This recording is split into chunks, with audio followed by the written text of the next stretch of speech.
রাক্ষসের এক্সপিরিয়েন্সটা আমার জন্য একটা ডিফারেন্ট ছিল, বিকজ হচ্ছে আমি ফার্স্ট টাইম বাংলাদেশের বাইরে শ্যুট করছি শ্রীলঙ্কাতে।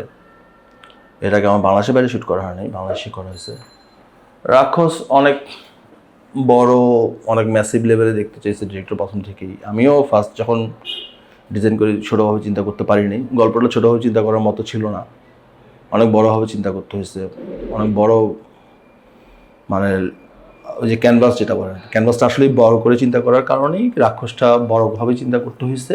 আর রাক্ষসের ক্যানভাস অনেক বড় করার চিন্তা ডিরেক্টর নিজেই বলছে। তো রাক্ষসের এক্সপিরিয়েন্সটা খুবই ডিফারেন্ট।